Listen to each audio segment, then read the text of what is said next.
और जंग के बीच अमेरिकी राष्ट्रपति डोनाल्ड ट्रंप का बड़ा दावा। ईरान ने अभी सीज फायर के लिए कहा है।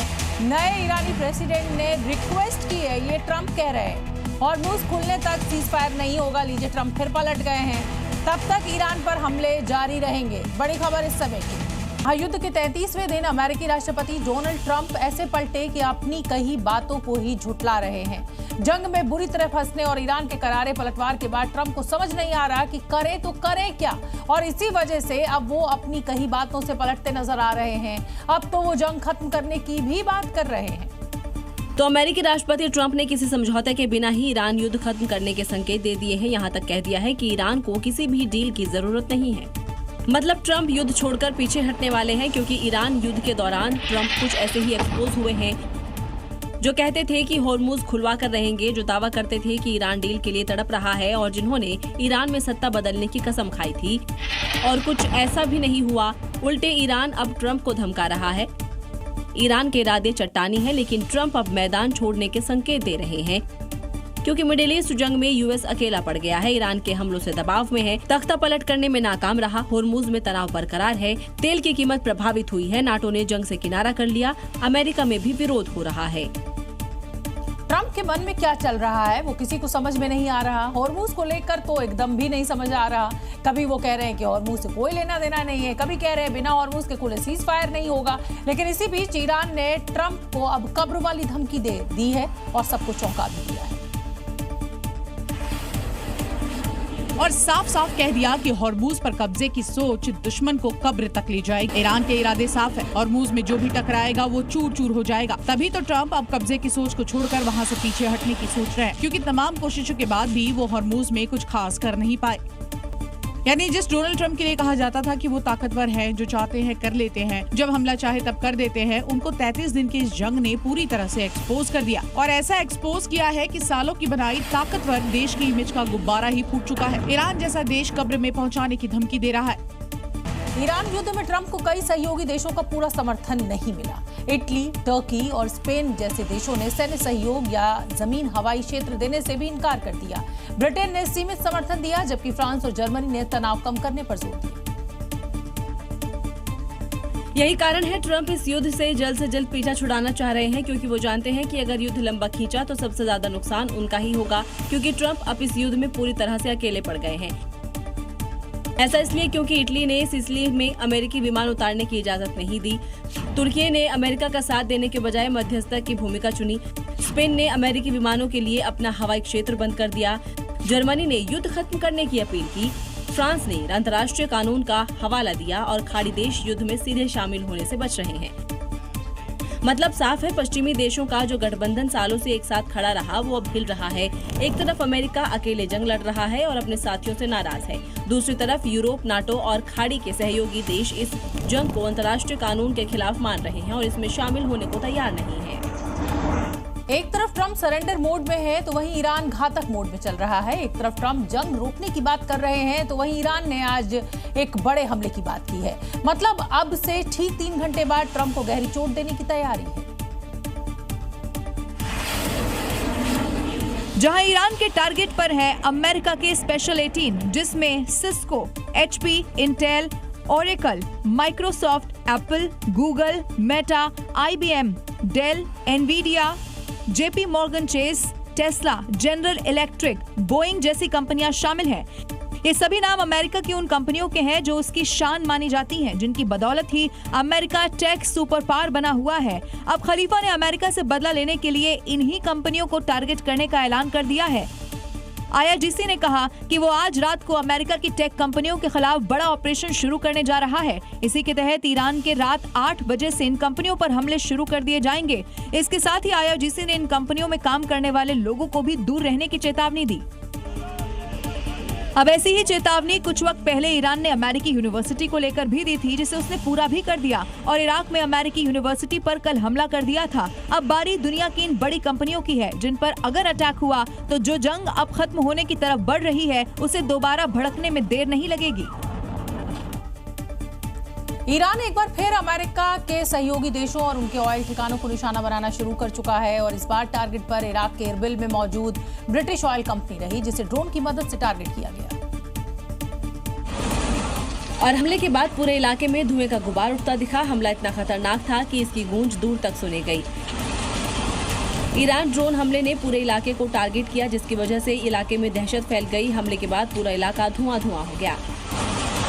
गनीमत रही कि इस दौरान कंपनी में किसी की मौजूदगी नहीं थी, नहीं तो कई जान चली जाती। दरअसल यहाँ ईरान के कुर्दिस्तान इलाके में ब्रिटिश ऑयल कंपनी कैस्ट्रोल का गोदाम है।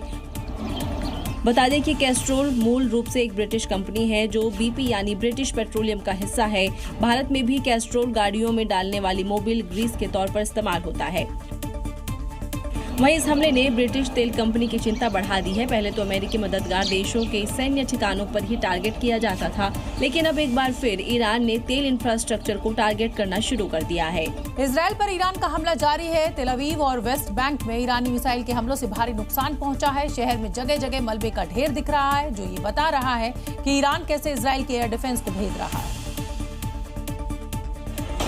और अब इन तस्वीरों को देखिए। बुधवार की सुबह ईरान के क्लस्टर बमों ने इस इमारत को निशाना बनाया, जिसके बाद बिल्डिंग का बड़ा हिस्सा ढह गया। जरा गौर से देखिए, बिल्डिंग का आधा हिस्सा खड़ा है और आधा हिस्सा मलबे में तब्दील हो गया है। इसी हिस्से में ईरान का बम गिरा था। बिल्डिंग के मलबे में काफी लोग फंस गए, जिसके लिए राहत और बचाव का काम जारी है। ईरान की पूरी ताकत के साथ इजराइल पर अटैक कर रहा है, खासकर तेल अवीव उसके निशाने पर है। मंगलवार को भी तेल अवीव के कई हिस्सों में ईरान ने क्लस्टर बम से हमला किया, जिसमें मकान और गाड़ियों को भारी नुकसान पहुंचा। ये तस्वीरें बताने के लिए काफी है कि ईरान कैसे इजराइल के एयर डिफेंस सिस्टम को भेद रहा है और काफी गहरे जख्म दे रहा है। अगर युद्ध लंबा खींचा तो तबाही इससे कई ज्यादा गुना होगी। ईरान, इजराइल और अमेरिका के बीच बढ़ते संघर्ष को लेकर अब रूस का रोल भी खुलकर सामने आ रहा है। रूस ने ईरान को खुला समर्थन दिया है और अब रूसी चेचेन लड़ाकों ने भी युद्ध में उतरने की चेतावनी दी है, जिसके कई मायने निकाले जा रहे हैं। क्योंकि रूस ने ईरान पर हो रहे हमलों का विरोध करते हुए खुलकर उसका समर्थन कर दिया है और ये वही लड़ाके हैं जो रूस यूक्रेन युद्ध में भी सक्रिय रहे हैं। रमजान कादिरोव के चेचन लड़ाकों ने जंग में कूदने की धमकी दी है कि अगर अमेरिका जमीनी हमला करता है तो वे ईरान के समर्थन में लड़ेंगे। वैसे तो पहले ही रूस ईरान को Su-35 जैसे आधुनिक लड़ाकू विमान, एयर डिफेंस सिस्टम और रडार तकनीक दे रहा है। साथ ही सैटेलाइट डेटा और अमेरिकी ठिकानों की जानकारी भी मुहैया कराए जाने की बात कही जा रही है। अब कयास लगाए जा रहे हैं कि रूस का समर्थन और चेचन की चेतावनी के बाद ही तो कहीं ट्रंप ने युद्ध खत्म करने की बात तो नहीं कही है, क्योंकि ट्रंप ने जल्द ही जल्द युद्ध खत्म करने को कहा है। जिस चेचन फोर्स को रूस ने ईरान के समर्थन में उतारने का दावा किया है, उसके बारे में हम आपको जानकारी देते हैं। ये फोर्स रमजान कादिरोव और रूसी नेशनल गार्ड के अधीन काम करती है। इस फोर्स को कठोरता, निडरता और बेरहमी के लिए जाना जाता है। रूस यूक्रेन युद्ध में पुतिन ने इन्हें आगे बढ़ाया था। चेचन फोर्स को टिकटॉक आर्मी भी कहा जाता है। गुरिल्ला युद्ध, शहरी लड़ाई और कठिन परिस्थितियों में माहिर होती है ये आर्मी। प्राइवेट आर्मी जैसी भूमिका ये निभाती है। ये फोर्स मूल रूप से चेचन्या की सुरक्षा और विद्रोह दमन के लिए बनाई गई। मिडिल ईस्ट में जंग के बीच अमेरिका ने अब अपने सबसे घातक शिकारी को मैदान में उतार दिया है, जो केवल अमेरिकी सैनिकों की मदद ही नहीं करेगा, जबकि ईरानी सेना का काल भी बनेगा, क्योंकि इसकी मदद से ईरान के तमाम कम्युनिकेशन सिस्टम ठप किए जा सकते हैं। ये है अमेरिका का EA-37B compass call electronics warfare jets, जिसे अमेरिका ने ब्रिटेन बेस से मिडिल ईस्ट में तैनात किया है। इस इलेक्ट्रॉनिक वॉरफेयर जेट की मदद से अब ईरान के मिसाइल सिस्टम और कम्युनिकेशन सिस्टम को भी ब्लॉक किया जा सकेगा। इसके अलावा अमेरिका का एक और शिकारी USS जॉर्ज W बुश भी मिडिल ईस्ट जंग में तैनात हो गया है। इन दोनों घातक शिकारी की मदद से ईरान पर अब अमेरिका घातक हमले की फिराक में है, जिसकी जानकारी पेंटागन से दी गई है। पेंटागन से साफ कर दिया गया है कि अमेरिका के पास ज्यादा से ज्यादा ऑप्शन है, जबकि ईरान के पास सीमित है। हमने आपको अमेरिका की ताकत दिखाई और अब इसकी खासियत क्या है और क्यों इन्हें नई जनरेशन की घातक मिसाइल कहा जाता है, वो हम आपको बताते हैं। EA-37B compass call electronic warfare jets, जो अमेरिकी वायुसेना की अगली पीढ़ी का अत्यधिक उन्नत इलेक्ट्रॉनिक युद्धक विमान है।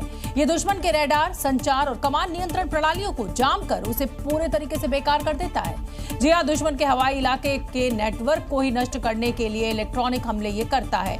ये 45,000 फीट से अधिक की ऊंचाई पर तेज गति से और लंबी दूरी तक काम कर सकता है। ये सटीक हमले में सहायता करने के लिए भी डिजाइन किया गया है। अगली खबर का रुख करेंगे। वहीं अमेरिका ने ईरान जंग के बीच एक और विमानवाहक पोत को मिडिल ईस्ट में तैनात कर दिया है। ये विमानवाहक पोत का नाम USS जॉर्ज W. बुश है। USS George H.W. बुश अमेरिकी नौसेना का 10वां और अंतिम सुपर कैरियर क्लास का युद्धपोत है, जो परमाणु ऊर्जा से चलता है। इसे 2009 से अमेरिकी नौसेना में शामिल किया गया है। ये 1092 फीट लंबा और 1 लाख टन से अधिक वजन वाला युद्धपोत है। ये 5000 से ज्यादा सुरक्षा बलों और 70 से ज्यादा विमानों की क्षमता वाला दुनिया के सबसे बड़े युद्धपोतों में गिना जाता है।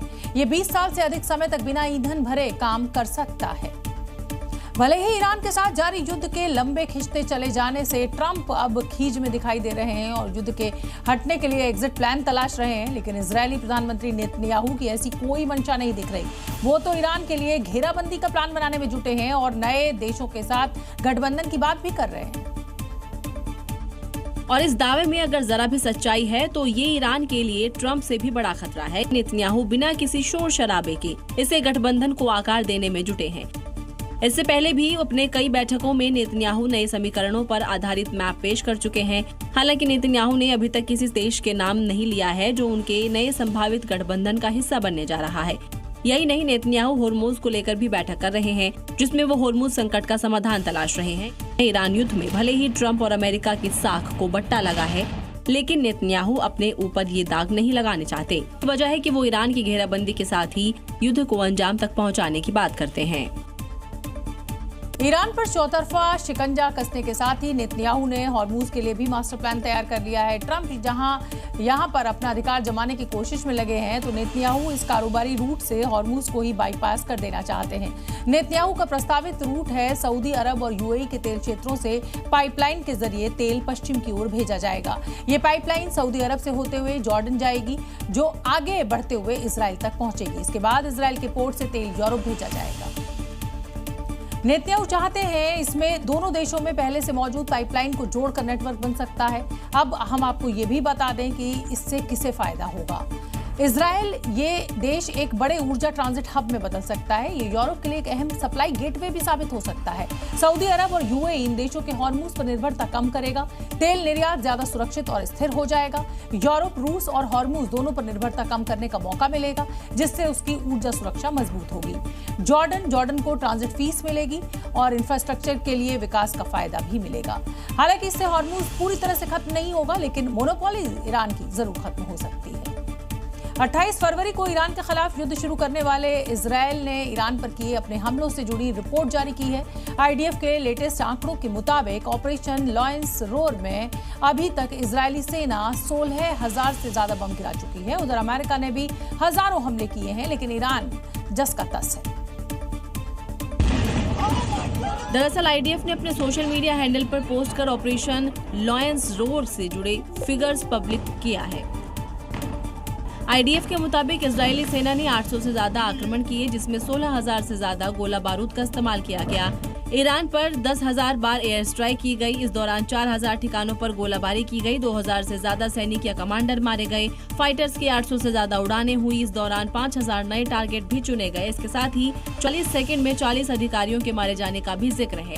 IDF ने यह भी बताया कि अब तक 16,000 बम उसने ईरान पर गिराए हैं। इसके साथ ही ईरान के मैप पर उन ठिकानों की भी जानकारी दी है जहां उसने अभी तक हमले किए हैं। उसके टारगेट पर रह रहे ईरानी शासन के ठिकाने, ईरानी उत्पादन केंद्र, परमाणु कार्यक्रम, ईरानी रक्षा प्रणाली, नौसेना प्रणाली, बैलिस्टिक मिसाइल प्रणाली और आतंकवादी अवसंरचना। हालांकि इन हमलों में कितना खर्च आया है इसका जिक्र नहीं किया है।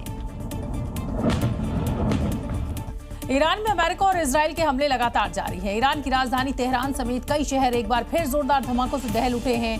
वीडियो में तबाही के मंजर को आप साफ देख सकते हैं कि कैसे तेहरान को निशाना बनाया जा रहा है। जहां एक बार फिर धमाकों से आसमान गूंज उठा, काले घने धुएं का गुबार जो पूरे आसमान को ढकता नजर आ रहा है। पहली तस्वीर तेहरान की है और दूसरी तस्वीर सादाताबाद बुलबोर्ड की है, जहां सीधे स्ट्राइक के बाद इलाका धुएं और मलबे में बदल गया। इन दो तस्वीर को देखिए, जिसमें एक IRGC के ठिकाने पर अमेरिकी एयरफोर्स की स्ट्राइक तो दूसरी पासदारान में मोडाफल से जुड़ी फैसिलिटीज पर हमले की। बीते 33 दिनों में तेहरान पर हुए हमले और नुकसान की बात करें तो 28 फरवरी को पाश्चर जिला खामिनेई का निवास सादाबाद कॉम्प्लेक्स, राष्ट्रीय सुरक्षा परिषद पर हमले हुए।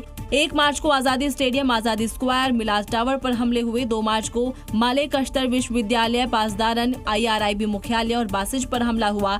13 मार्च को 200 से ज्यादा गोला बारूद तेहरान पर दागे गए। वायु सुरक्षा पर हमला हुआ। IRGC कमांड सेंटर पर हमले हुए। इसके अलावा 15-16 मार्च, 22-23 मार्च और 27 से 29 मार्च तक तेहरान पर हमले हुए हैं, जिसमें 636 लोगों की अब तक मौत हो चुकी है और 6846 लोग घायल हो चुके हैं।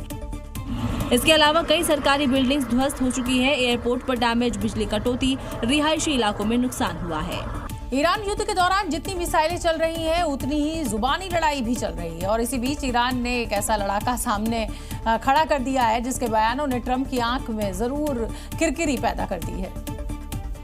यह है IRGC के प्रवक्ता इब्राहिम जुल्फिकारी, जो बिना जंग के मैदान में गए ट्रंप पर इतने जुबानी हमले कर रहे हैं कि उनकी नाक में दम कर दिया है। उनके बेखौफ अंदाज की दुनिया भर में चर्चा हो रही है। सोशल मीडिया पर आग लगाने वाले इस अफसर ने दावा किया कि ईरान कभी अमेरिका के आगे झुकेगा नहीं। शायद ही अमेरिकी राष्ट्रपति को पहले किसी ने इस तरह से ट्रोल किया हो।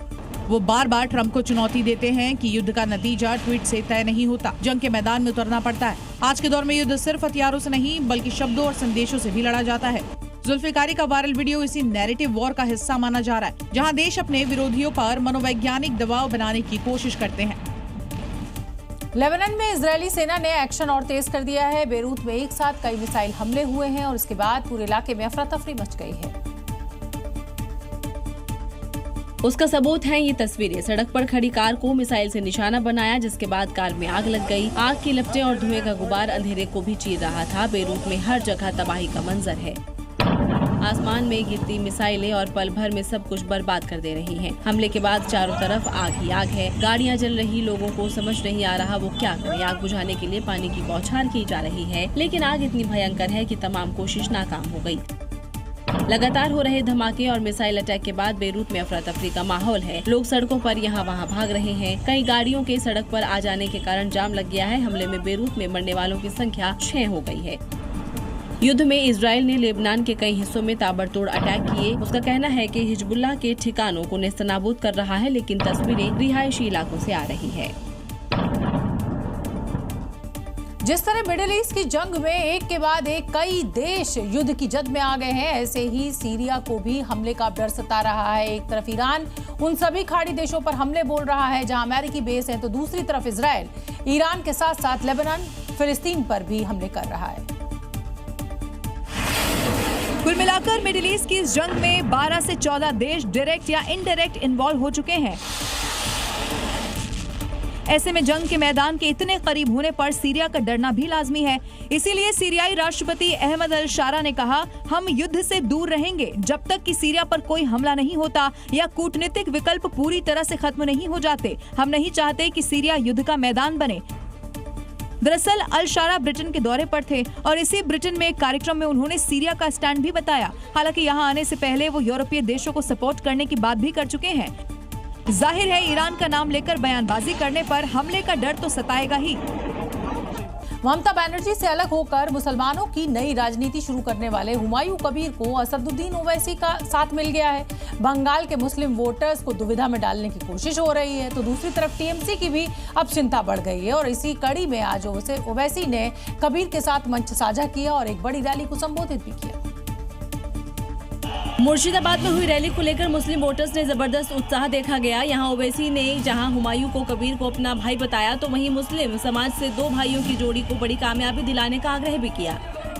सुन लो मोदी और ममता बनर्जी, ये जो 2 भाई आज यहाँ पर मिलकर आ रहे हैं, ये सिर्फ बंगाल के चुनाव के लिए नहीं बल्कि 29 का नई बाबरी का निर्माण शुरू कराकर हुमायूं पहले से ही मुस्लिम समाज के बीच लोकप्रिय हो चुके हैं और अब तो ओवैसी भी साथ आ चुके हैं। पश्चिम बंगाल में एक बार फिर मंदिर को निशाना बनाया गया है। आसनसोल में अराजक तत्वों ने हनुमान मंदिर में तोड़फोड़ की है और इसके बाद वहां के लोगों का गुस्सा 7वें आसमान पर पहुंच गया है और ममता सरकार के खिलाफ जमकर प्रदर्शन हुआ है और जमकर प्रदर्शन किया। भारी संख्या में लोग सड़कों पर उतर आए, जिससे माहौल तनावपूर्ण हो गया। लोगों ने सरकार के खिलाफ नारेबाजी की। यही नहीं, कुछ देर बाद बीजेपी नेता और विधानसभा उम्मीदवार मौके पर पहुंच गए, जिसके बाद पुलिस थाने के बाहर प्रदर्शन शुरू कर दिया। इस दौरान पुलिस के जवानों की बीजेपी नेता और लोगों से बहस भी हुई। No, you can't go. You can't go. You have to answer these people. इलाके में तनाव की स्थिति को देखते हुए भारी संख्या में पुलिस बल की तैनाती की गई। इससे पहले भी राज्य के अलग अलग इलाकों में धार्मिक स्थलों को निशाना बनाने की खबर सामने आई है। इससे पहले नंदीग्राम में भगवान राम की प्रतिमा के साथ तोड़फोड़ की घटना सामने आई थी। सवाल ये उठता है कि आखिर ऐसी घटनाएं रुक क्यों नहीं रही है? क्या ये कानून व्यवस्था की कमजोरी है या फिर चुनावी माहौल में माहौल बिगाड़ने की कोशिश हो रही है? गाजियाबाद से एक दिल दहला देने वाली वारदात सामने आई है, जहां लव मैरिज करना एक युवक को भारी पड़ गया। पत्नी के घर वालों ने ही युवक की पीट कर हत्या कर दी। 1 साल पहले हुई शादी मौत की कहानी बन गई। ये गाजियाबाद का लोनी इलाका है, जहां नितिन राठी ने मुस्कान नाम की लड़की से लव मैरिज की थी। इसी का नतीजा है कि नितिन की मां बिलख बिलख कर रो रही है।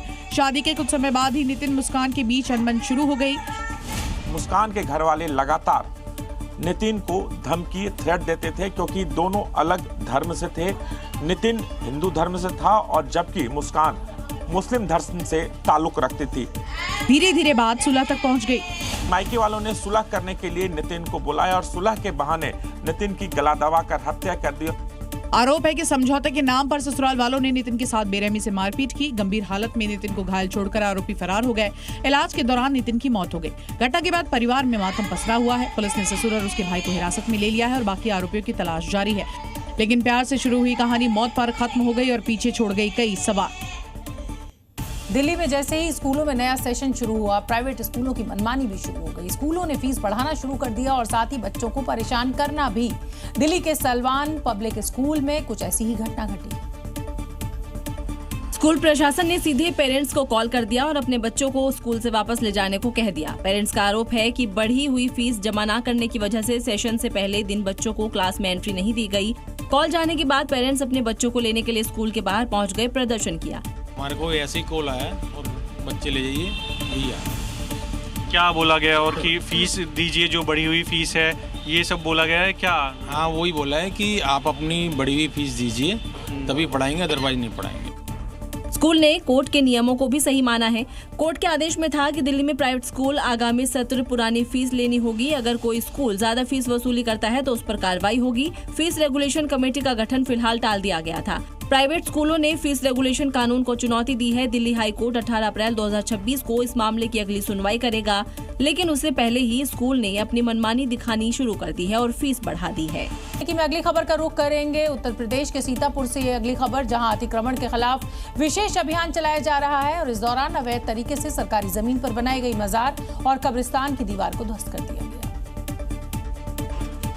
और इस कार्रवाई के दौरान पूरा इलाका छावनी में तब्दील रहा। मजिस्ट्रेट और पुलिस की मौजूदगी में अवैध निर्माण को तोड़ा गया। देखिए कैसे बुलडोजर इस मजार की दीवार को एक झटके में गिरा देता है। मिनटों में कब्रिस्तान के अवैध कब्जे को मिट्टी में मिला देता है। मजार की बाउंड्री वॉल अवैध तरीके से बनाई गई थी और यह कब्रिस्तान पूरी तरीके से जो बाउंड्री बनी थी वह अवैध थी, जिसे सीतापुर जिला प्रशासन ने गिरा दिया है। सीतापुर में मनोज पांडे चौराहे को सजाया संवारा जा रहा है। इसके लिए अतिक्रमण हटाया जा रहा है। इसी दौरान आज बुलडोजर कब्रिस्तान की बाउंड्री तक पहुंचा, साथ ही जमीन कब्जा कर बने मजार को ध्वस्त कर दिया। उत्तर प्रदेश में जो भी अवैध होगा उसे मिट्टी में मिलना ही होगा, ठीक ऐसे ही जैसे सीतापुर में अवैध निर्माण को तोड़ दिया गया। उत्तर प्रदेश में कई मदरसों पर मिड डे मील योजना में करप्शन का आरोप लगा है, जिसको लेकर अखिल भारतीय पसमानदा समाज ने मिड डे मील अथॉरिटी से शिकायत की, जिसके बाद 558 मदरसे जांच के घेरे में हैं। इन मदरसों पर बड़े पैमाने पर भ्रष्टाचार और धांधली के आरोप लगे हैं। मदरसों में आखिर कैसा खाना बच्चों को परोसा जा रहा है, ये देखने के लिए हमारी टीम बरेली के एक मदरसे में पहुंची। खाने लायक होता था? खाने के लिए कभी एक केला दे दो, एक सेब दे दो, एक आम दे दो, और कभी कभी दलिया आ गया। अब हमें क्या मालूम दलिया आपने किस तरह से बनाया है। देवरिया में भी 17 मदरसे ऐसे हैं जिनकी जांच की जाएगी। देवरिया में हमारे 17 मदरसे हैं जिनमें एमडीएम योजना लागू है और निर्देश मैंने देख लिए हैं, तो विद इन वीक मेरे द्वारा स्वयं और अन्य अधिकारियों के द्वारा वहां एमडीएम की जांच कर ली जाएगी। मदरसों में मिड डे मील में भ्रष्टाचार की जांच के आदेश के मामले से मदरसों में हड़कंप मच गया। मुस्लिम धर्मगुरु मतीन जांच का समर्थन कर रहे हैं। सरकार ने जांच के लिए कहा है, उस जांच में जो भी मदरसे मान्यता प्राप्त है चला रहे, उसमें सरकार का सहयोग करना चाहिए। सरकार ने साफ कर दिया है कि बच्चों के हक का निवाला छीनने वालों को किसी भी कीमत पर बख्शा नहीं जाएगा। अब बात करप्शन के मैनेजर के कैश लोक की करेंगे। Orissa police housing and welfare corporation के डिप्टी मैनेजर के खिलाफ विजिलेंस ने एक बड़ी कार्रवाई की है। उनके पास से 45 लाख से ज्यादा कैश और गहने मिले हैं। घूसखोर के घर से बरामद कैश की गिनती मशीन से की जा रही है। विजिलेंस के अधिकारी एक एक कर बंडल को मशीन से गिन रहे हैं। देखिए, फर्श पर करीब 50 नोट की गड्डी रखी हुई है। टीन के बक्से में भी 500-500 के नोट की गड्डी रखी हुई है। विजिलेंस के अधिकारी एक एक कर इन गड्डियों को निकाल रहे हैं और गिन रहे हैं। यही है वो घूसखोर अधिकारी जिसके यहाँ कुबेर का खजाना मिला है। काली कमाई से इसने घर पर कैश ही इकट्ठा नहीं किया, सोने के गहने भी खूब बनवाए। अब तक 1 किलो 40 ग्राम सोने के गहने मिले हैं। विजिलेंस की टीम अब इसके दूसरे ठिकानों की तलाशी ले रही है। अब तक की जांच में पता चला है कि इसके पास जमीन के 29 प्लॉट भी हैं, 2 बहुमंजिला इमारत और भुवनेश्वर में एक महंगा फ्लैट भी है। आरोपी अधिकारी विद्युत रंजन भोल को विजिलेंस ने कस्टडी में ले लिया है और पूछताछ कर पता लगाने की कोशिश कर रही है कि इसने कैसे करोड़ों की संपत्ति बनाई। देश भर में अफवाहों की वजह से कालाबाजारी भी लगातार बढ़ रही है। सोचिए, कालाबाजारी का आलम कुछ यूं है कि लोगों ने अपने घरों में 50-50 सिलेंडर स्टॉक किए हुए हैं। इन सब की करतूत अब कैमरे में कैद हो गई है। ये कोई गैस एजेंसी नहीं बल्कि लखनऊ में एक शख्स का घर है जिसने घर में 40 और गाड़ी में 12 सिलेंडर जमा करके रखे थे। जानकारी के मुताबिक इन्हें दुगने दाम पर बेचा जा रहा था।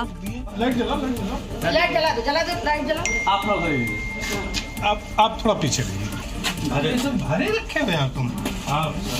जमाखोरी के साथ लखनऊ में सिलेंडर को लेकर ऐसा खुलासा हुआ कि जिसे देखकर सब हैरान रह गए। लोगों का आरोप है कि उनके फोन नंबर से ऑटोमेटिक गैस बुक हो जा रही है और उसके बाद डिलीवरी भी कहीं और हो जा रही है। कस्टमर जो है वो बुक भी नहीं कर रहा है, उसके नाम से बुक किया जा रहा है, उसको डिलीवर भी नहीं हो रहा है, किसी दूसरे एड्रेस पर डिलीवर किया जा रहा है। बताएंगे तो ऐसा नहीं कि आपका सिलेंडर कहीं चला गया है, सिलेंडर आपका है, वो पहुंचेगा। तो ये गलत बात है ना कि हमको जरूरत, जिस समय जरूरत है उस समय हमको नहीं मिल पाती है। उत्तर प्रदेश के एटा में भी प्रशासन ने बड़ी कार्रवाई की, जहां एक रेस्टोरेंट पर छापा मारकर 9 गैस सिलेंडर जब्त कर लिए गए। ये रेस्टोरेंट सपा नेता और पूर्व ब्लॉक प्रमुख का बताया गया। इस कार्रवाई के बाद इलाके के होटल और रेस्टोरेंट संचालकों में हड़कंप मच गया।